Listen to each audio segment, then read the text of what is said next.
Hi, it's Paul here. Welcome to VanishTV, the October edition. This is our fourth show. A great show planned, some great guests. We're going to be traveling a little bit around the world today.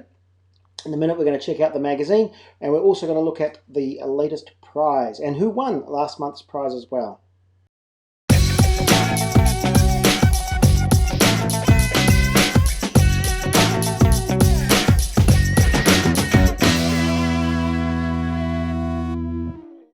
It's competition time.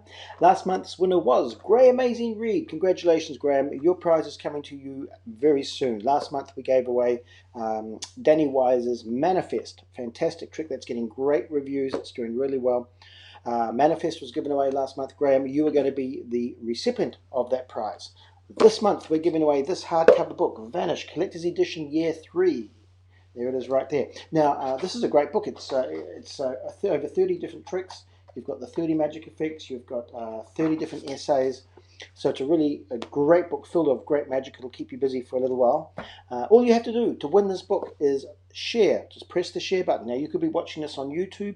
We go live to many different platforms. YouTube Live, it's YouTube, Vanish TV Live, or any of the platforms on Facebook, any of the groups that you're watching this in right now. So it's very easy to win. Just go share down there somewhere, and you go in to win. Easy as that.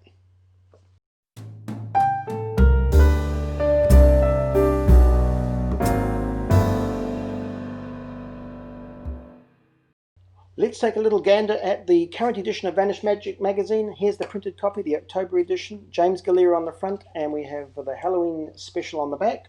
Let's just take a quick look through the current edition. We have, of course, James, as I said, on the cover. My editorial. We have some very special articles. This is a terrific article by Kevin Blake where he talks to James Galea. And we're going to be talking to James later on in the show. We're going to be heading down to Sydney. So there's a great article in here. Billy Kidd will also be talking to Billy on this show as well. We're going to head over to Toronto very shortly. So Billy and Connie Boyd's Magical Woman, Connie interviews Billy Kidd. And Billy is coming to us from Toronto, I think. John Bundy and Morgan, I'm going to share a little video clip, very short video clip shortly of the Midnight Ghost Show. This is something, if you've got nothing to do over Halloween, this is what you want to check out. It's going to be a really fun show by John Bundy, who is and Morgan. But John is terrific at his characters, and so you can check this out. This is one of the most important things we've ever done in Vanish. I Can't Breathe. Kevin and other magicians sharing their stories. Nick Lewin, Nick's going to be joining us in the show as well today, but Nick's got some great tips, especially if you are a young magician and want to get on cruise ships. I think it's going to be an exciting time for the younger people on cruise ships.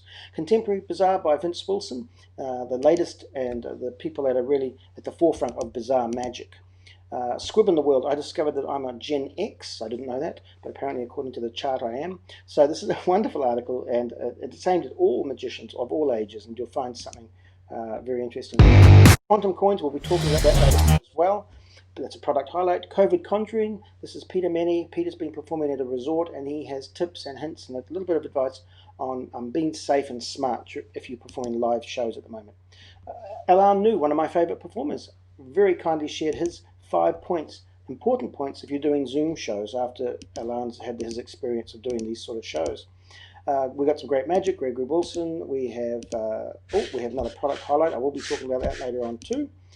Louis Fox, if you want to do Halloween magic, this is Louis got his Halloween trick in here. David Atwood with the Invasion. Calvin Ing with a great card trick too called Round Trip. Magic is Education by Jeff Christensen. Always one of my favorite, of my go-to articles in the magazine. I love this. Jeff gives such an interesting viewpoint of magic as education, and this month he's talking about Zoom, so it's terrific.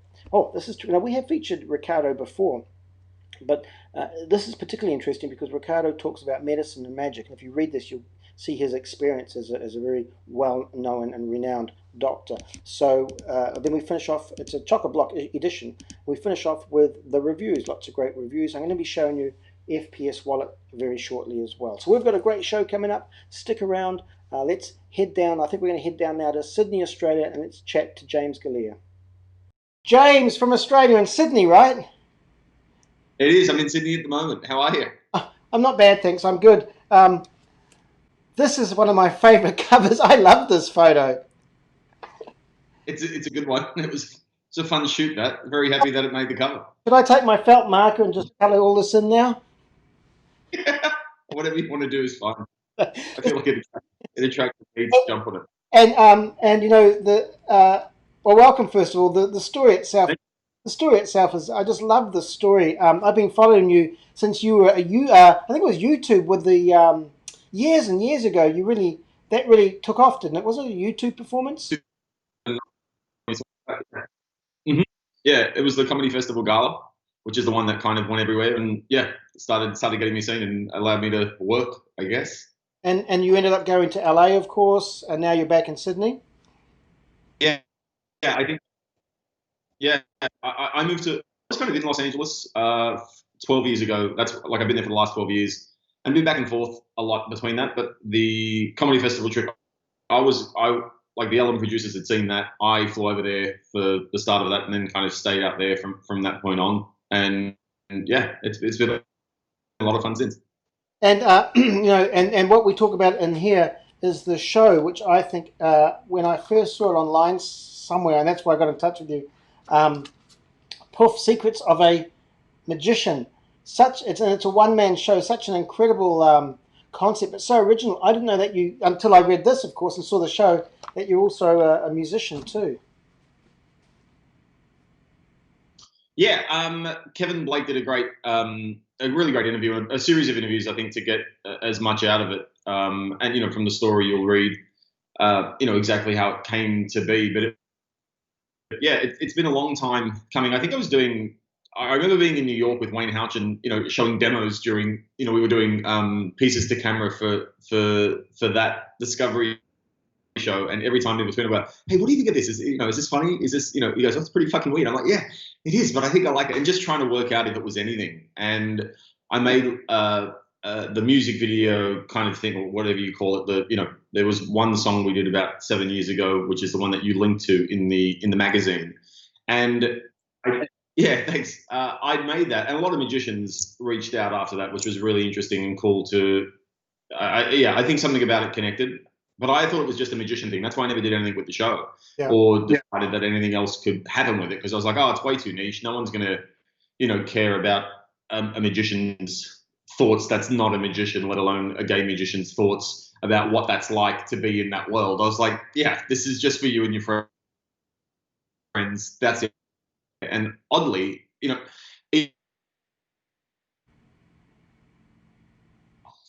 it'd either be like a queer audience or fans of magic would be the only people that came. And I was oddly surprised that it was neither of that. It was just, you know, a regular GP that just wanted a good night out. And that shocked me, I think, more than anything.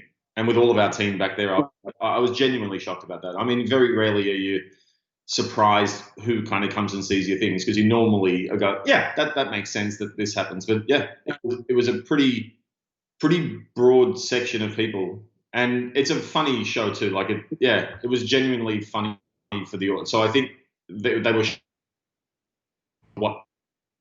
So yeah, so it was good. It was fun to play with that genre. Well, that's terrific. And you know, to get to the Sydney Opera House, I think that's a huge achievement. Yeah, very very grateful. Yeah, you start off. Look, I think if I had have thought about it too much, you almost wouldn't go there. I almost went there 10 years ago. I think I spoke with Kevin about this in the story, but you know, some things are just too much to explain to even. 10 years ago, I wrote a play called Lying Cheating Bastard, and we opened in a really small theatre. There's a famous place where a lot of projects in Sydney start, called the Old Fitz, where you famously could get, I think it was either $10 or $15, you would get a show on a Luxor. That was their fame, and has been for the longest time. But a lot of productions will start out there just trying to see, you know, if they have something with a show. Go into the Opera House from the success of that, and I'd co-written that, and with Nicholas Hammond, who directed it as well. And he, you know, we were about to go into the Opera House, and as it turned out, and I only just saw this email again the other day, they couldn't make the numbers work because of our set. They couldn't sell one extra row of seats. So that's the reason we couldn't get into this. So I would have been there 10 years ago, it seems. But I don't know, it was worth the wait, I think, to be able to to come back the way that we did, with a show, that you're truly proud of, with the people that I got to work with on it as well. It's a pretty great behind the scenes team putting it together. Well, it's I hope to be able to see it one day myself soon, live. So too. We were supposed to come to. Are you in New Zealand at the moment, or you're in Vancouver? I'm in Canada, Vancouver. Vancouver, yeah. Well, the show was supposed to start touring in 20. So like this year, I was supposed to be all around with it. So obviously life has ways of sorting itself out. It will come back. I have no doubt about that, and I'm sure you'll get to see it at some point. Well, I'm looking forward to it. So thank you again for being on the cover. It's such an honour finally to track you down and get you where I wanted you on the cover. That's awesome. Oh, mate, I'm very, very happy to do it and very happy to help. And photos themselves, I mean, these are some stunning photos. These are taken from various photo shoots and TV shows and things. So all the same photographer, Cameron Rad, who I've worked with on all my shoots over the last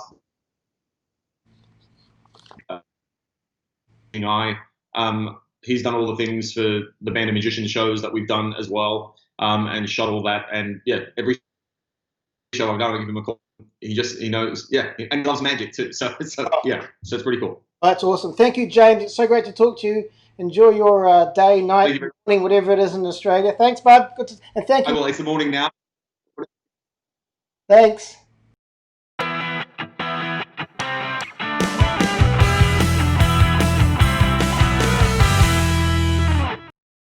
Billy, welcome. Hi. You're in quarantine. I am in quarantine, having fun. Wow. Now you're in quarantine in Toronto? I'm in Toronto right now, yes. Wow. And so you have to stay for 2 weeks in quarantine, and you're actually over for a gig. I don't know if you can tell us about it, but I can tell you what I know about it. I don't know much. That's kind of how I operate. Yeah, I just flown in from London to Toronto last night. I'm quarantining, doing a show. It's like a 6-episode series for Bell. We have some kind of channel, I think. I don't live here anymore, so I don't know. But it's about variety artists. So every episode features a different variety artist. So I'm in all 6 of them doing various different bits and bobs. So do you know if it's a Canadian show? Like, is it Canadian artists? Well, originally no. We had a couple of Americans who were supposed to be in it, myself. But since COVID, no one's allowed in the country unless they have a passport. So we had to change the cast. So I think it's all Canadians now, but it's not really a show about Canadian variety. It's just about variety in general and the history of it and whatnot. So that Canadian passport finally paid off, eh? Yeah, it works in Canada. Well done. It's such a great thrill, we're going to get you on the cover, but it's such a great thrill to have you here in Women in Magic. And there we are there. Yes, that's still me. That's you. Connie's, and I love this photo at the back, doing Ricky Dunn's drink trick.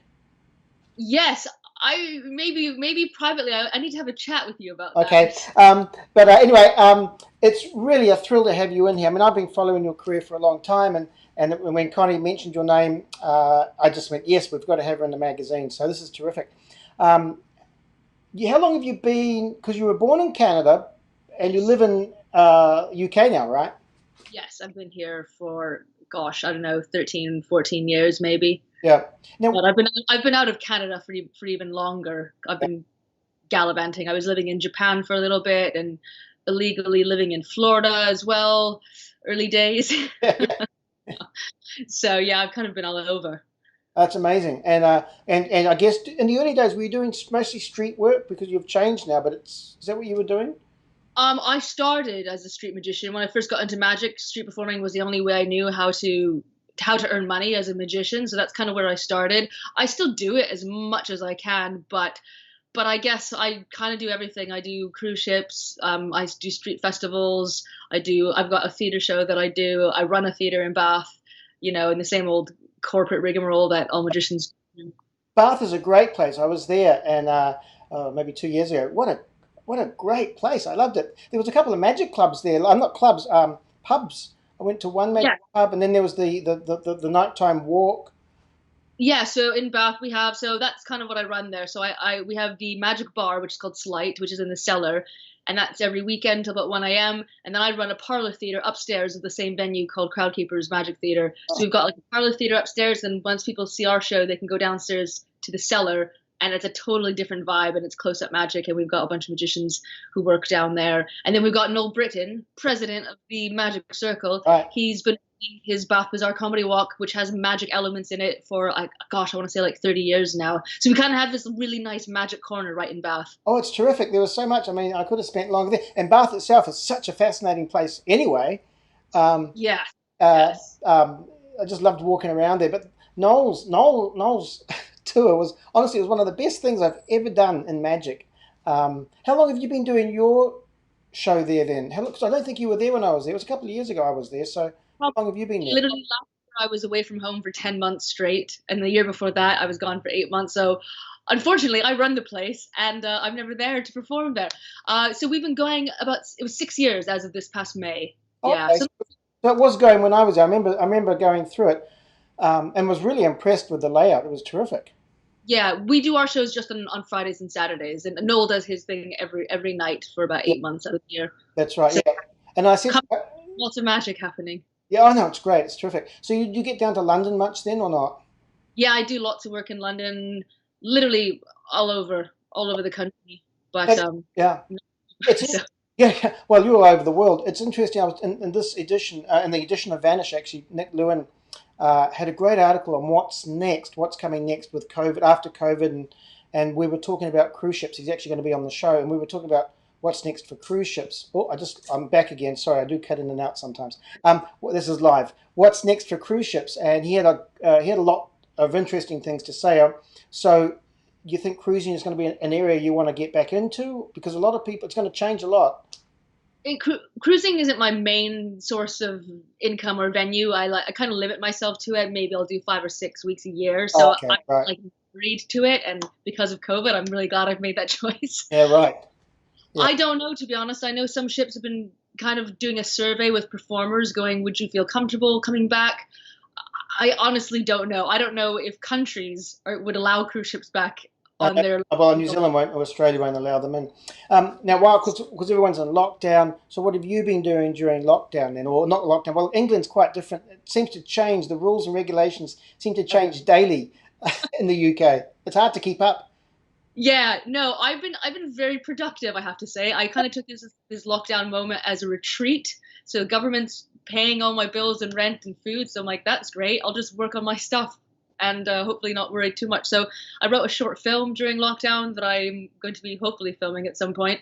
I'm working finally on some acts that's been in my head for years, and I've never had time because I'm never home to like make stuff and gather everything, and it's quite a long process. So yeah, I've been doing that over the past few months and still not ready. So I've just been literally hunkering down and working on a lot of new routines that haven't had time to get to the rehearsal stage yet. That's awesome. Finally, I wanted to mention about your beginning, because you started as an actress, right? And then you went into magic. So how have you found the acting? I would assume that it would have really helped in performance, right? Oh, completely. I kind of put down all of my prior training and experience as an actor is the only way I'm getting away with being a shitty female magician. That is literally the only reason, and I'm the first to admit it. As a female magician, yeah, a lot of us, probably most of us, you can use other tools that maybe guys don't have to further their career. I'm not really a fan of that, which is why I don't really advertise myself as such. Yeah. But I will admit, yeah, all my previous training has been able to, I don't want to say get me ahead further, but has supplied me I get to look at things from a different perspective. Right. Working with professional actors, and in the magic world it feels more like amateur actors, so in that case it's an advantage. Well, yeah. I mean, you'll be used to working with directors and producers and so on, and I'm just thinking of all the stagecraft things you've learned as an actor. You can bring that, and which is what magicians should be doing, is bringing that experience or the knowledge into their performances, whether it's close-up magic, kid's birthday party. That's why I really enjoyed the article in this edition, because I thought, wow, coming from an actor to a magician, people like Steve Valentine. I mean, I was listening, and you were on the podcast that he was on. He said he went the opposite way. He was a magician, and when he went into acting, he didn't want them to know that he did, because the magic really hindered him getting jobs. They see him as a magician and not an actor. and now he's come full circle, I guess. But it's interesting the other way, which is what I'm you've done. completely the opposite. I Yeah, quit I think that's great. to do magic and literally was like, oh no, I can't. So I've even stopped. I even made a vow I'll never see a play again in my life because I need to watch more magic because I haven't. That was never part of me growing up. Wow. So yeah, I'm completely the opposite end of the scale there. It's so great to talk to you. We'll talk offline. I'm going to say goodbye now. We're going to get on with the rest of the show. Thank you for joining us from Toronto. Enjoy your lockdown, your quarantine, and have a great TV show. Thanks. Thank you. I'll let you know whatever it is. That sounds good. Take care. Cheers. So I'm super excited to have our next guest. He probably should have been on program number 1. But he's been in the magazine since day one. We're going to go down to Texas there, and I hope he's wearing his big Texas hat. Nick Lewin, there he is. Hey, Nick, how's it going? Hey, Paul, it is great. I took my hat off today. I do have 2 or 3 great cowboy hats, but you do. Today I've got my contributing writer hat on, which I guess is just a grey wig. Hey, I don't know if you've seen, but I just wanted to say your article, I mean, all your articles, first of all, thank you. I can't thank you enough I don't think you've ever missed an issue. It's been incredible, Nick. The journey's been absolutely amazing, and I'm just, I can't thank you enough for all the contributions. You are you've become, I consider you the Yoda of magic. Well, I have actually had something in every issue, and I'm very proud of that. And because it's been exciting to watch Vanish grow. It's just a great magazine, and it's been something I've been very proud of and happy to be a part of. And I think I act as that older statesman sometimes too. You got to have somebody to write the obituaries of the old guys when they die. So I figure that's part of my role. Well, I mean, you know everybody. You know everybody. So I mean, it's nice to have that personal touch. When we do those tributes, it's really nice to have the personal touch because you have stories, not just their history and stuff. You have actual stories, and you've known these people. It's been great. Nick, I wanted to talk about this because this is really important. What's next? This is a great article about what's next, especially with cruise ships, because it's changing all the time. And I think if you want to give it to us in a nutshell, what you wrote about would be great about what you think is going to happen on ships, for example. Well, absolutely. And I think it's overall, I mean, we're obviously in this for the long haul because here in the States, we're just getting ready to hit the second wave. It's just starting. We're playing whack-a-mole at the moment. It goes down here, goes up there, and it's good. We're in this for a time, and I think what's happening. It's been wonderful to see the magicians really manage to use Zoom and to use the internet. The feeling of camaraderie has been wonderful, and it's been impressive to see people put together Zoom shows. And it's fun, and I get about 20 invites a week to see Zoom shows, and I maybe catch one. There's great lectures, there's different things going on. But I think in terms of making money, we're really on a hold. I don't think people are going to make a lot of money with Zoom shows, but it keeps you busy, keeps you happy. And my thoughts are very much that we should be looking at this time and a way that we can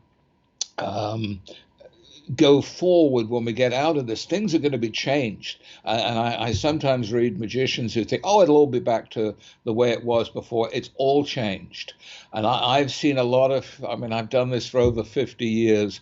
And I think what's going to happen, I think the most important take I have on it is that when this is finished, when people actually get to perform again, there may be, if they perform to a group of 10 people doing close-up, 9 may be absolutely happy with what's going on, taking cards, shuffling decks and everything else, but maybe that 10th person is going to say, "Ooh, you're not going to touch that, are you?"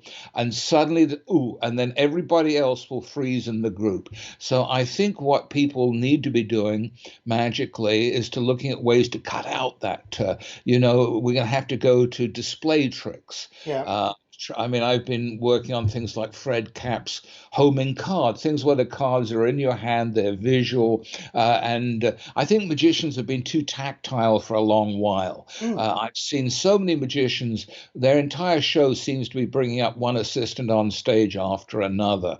Then they go back, then they bring someone else up, and I understand that, and I've always limited it to one time in the show that I would bring anybody on stage. And I think that we're going to have to sort those things out. I think there's still going to be a lot of corporate work because corporations are going to want Zoom shows. They're doing so now because although magic isn't, it's not great on video, we know that, but they're not going to want to have their meetings with everybody in one place. They're not going to want to have all their sales team, their R&D team, the customers, not going to do it. They can't risk wiping out their firm until it's well done. But I think we will find, and we'll be able to use some mentalism is wonderful for that, and some of those things that we can unify our magical approach. So I think that'll be around. But the cruise ships, to get back to your actual question, and that's me. You asked me a question, and I speak for 5 minutes before I get. 10 minutes ago, I forgot the question. Cruise ships. I think cruise ships, all that and more. I mean, they're talking about the end of the year. I don't think it's going to be the end of the year. Funny because I found, my wife's in the cruise business as a travel agent, and I've heard that they're looking at a soft opening, and this is about 2 months ago, a soft opening in March next year, and not fully until 2022, if that. I think that's exactly right. And we're seeing, I mean, Carnival just got rid of 18 ships. That's a lot. We're going to see that change. We should have all pulled our money and ended up with our own one ship. We could have worked all we like then. There you go. The MSS double lift. But I think when they do come back, and they will, because it's a huge industry, and the money is there. I mean, it's not a case; it's a case of when, not if. Yes. It'll streamline. But I think for the performers, a lot of guys like me, I've been able to work within the last 50 years. I was always getting a great salary, as much work as I wanted, and I dropped out of it. So I was ahead of the game. But a lot of people in my position at my age are going to say, no, it's time to quit. I don't want to do the travel. Is going to be the real factor. So I think there's going to be quite an opening for new people. And it's not easy to break into cruise work. It's not easy, and I think, it's still one of the few industries where you can make a phone call and you can book up a year's worth of work. Right. I mean, it's amazing. You do a fabulous corporate show, and they say, "Well, that's great. Well, maybe we can use you again in 5 years, or maybe you get one other show out of it, whatever it is." But the cruise work is great, and it will be back. But I think what's going to happen is it's going to be younger. That's been very much the way it's been heading anyhow. In the trend, and it's going to be more shows because they're not going to cram out those theaters. They're going to want longer runs, and the money is going to go down. Now, that's why you're going to lose a lot of people from the top end of this who say, well, I don't want to do that. On the other hand, there's going to be another whole breed of entertainers. When I came into this business, my first cruise was 1970.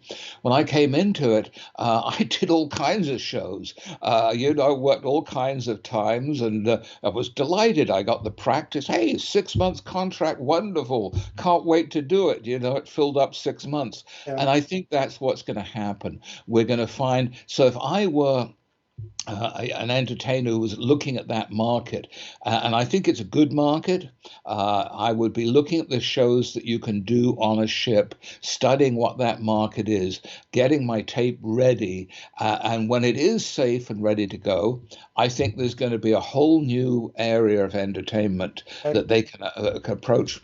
That's my read on it. I agree, and Nick, they can read about it in the latest edition of Vanish. You've written some great material. This is a really great article. What's next? You talk all about that. So, again, thank you, Nick, for being part of this. And they can check out your article. But thank you very much, Nick. It's so great to talk to you. Great to talk to I you. look forward to Paul. your article in the November edition. Absolutely. I have to write it yet. That's what I mean. Okay, thanks, Nick. Bye, Paul. Cheers.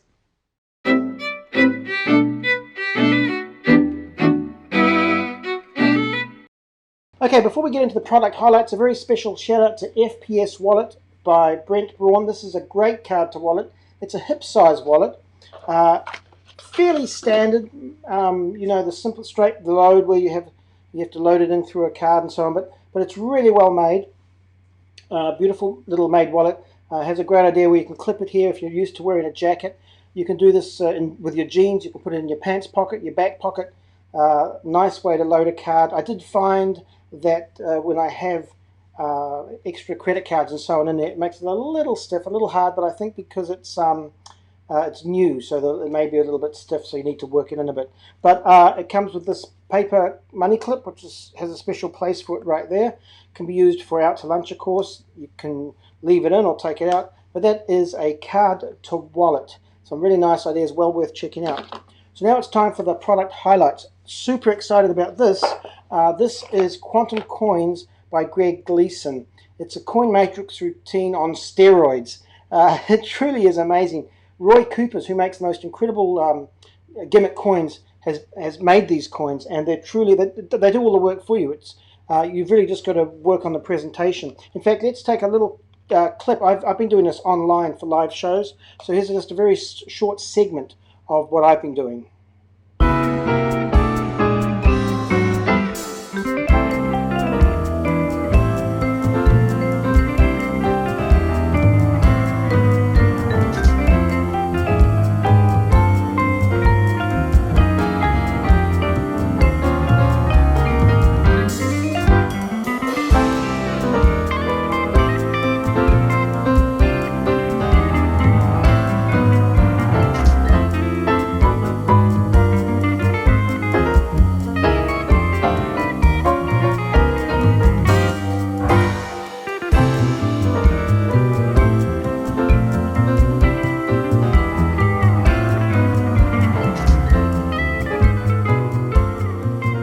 So that just shows you a little bit of what can be done.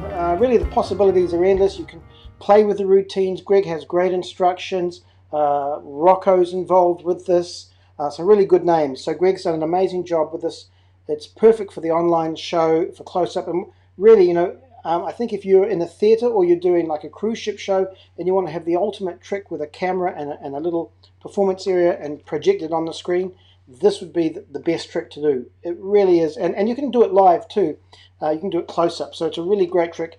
Product highlight for that one. The other product highlight is a book. And Scott St. Clair. I'm a huge fan of Scott's work. This is a very unusual book. The magic in here is really strong. It's for mentalists, but every routine is based around a story. And that's why I chose this, because it's so different. It's not just tricks. You will learn magic, but just for example, one of my favorites in here is the paper rose routine. Often if you've made a paper rose and handed it out, you just kind of make it and hand it out. But he has a really heartwarming story in here, and it makes people remember you. And I think in performance, that's really the most important thing. So no matter if you're doing live performance or online shows, this is a book that's really special because it combines storytelling with performance, with tricks or magic. So this is The Teller of Tales. It's a really great book, so I think you're going to enjoy it.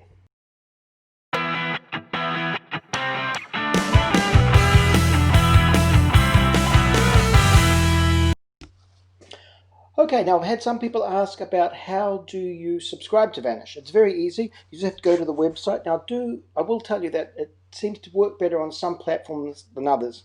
So at this point I have a Mac and I'm going to use Google Chrome and it works fine. With Safari, one or two people are having issues to get the subscription and the one-off rate. So just try, if you're having problems, if you only get like the one-off rate and not the full subscription, then try a different browser. But we're going to try it on Chrome now. Let's just head over here and see if we can do this. Yes, we can. Great. So what you have to do is just click on the latest magazine, which will be this one right here, in this section here. You can try it on your tablet or your phone too. It should work. So now you're going to get access to only a few pages of Vanish, as you can see. Just allowed a few pages there. And then to read the whole magazine or to subscribe, you're going to want to tick full version. So you click full version, it'll say subscribe for 1 year or only this publication. If you've already purchased it, then you'll have access down here. Just remember your password, your username and password. So we click 1 year, and then all you have to do is fill in the information. Then sign up here. You're not a robot. If you're a robot, I don't think you can read it. Sign up here. You can use your Facebook or your Twitter account. And the reason they do this is simply once each issue comes out, you'll get notified, and that's you don't have to do anything. So it'll come automatically to you, and you can open up and read it. So that's all you have to do. Confirm and pay. And it's pretty straightforward. I think you shouldn't have any problems with that. We've had 1 or 2 issues, just small things that people, and I think it's the browser that's causing the problem. So that is how you subscribe to Vanish. And thank you very much, everybody so far who's shown support to keep the magazine going. It's tremendous. The response has been great. It means we can keep Vanish going and keep it as edgy and as current as we can. This is, of course, our Halloween edition. You can check out in this edition by John Bundy and Morgan their incredible Halloween show. You can find out that you can go to midnightghostshow.com and find out all the details. But here's a little teaser right now from John Bundy and Morgan.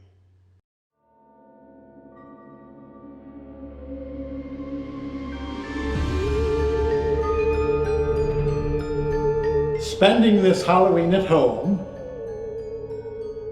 why not make it my home?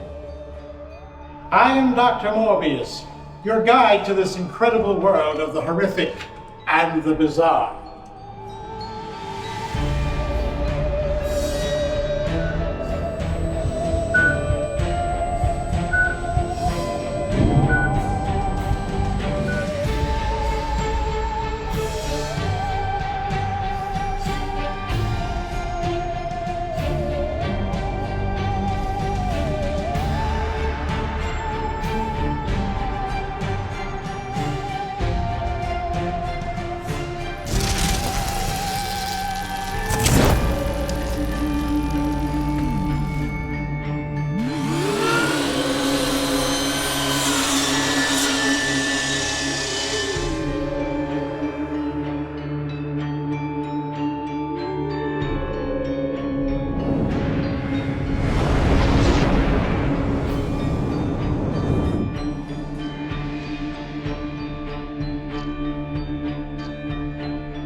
Well, that's it. Thanks for joining us for this edition of VanishTV.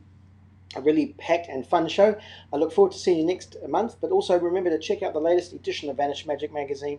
We've got another exciting issue coming up in November. I'll see you then.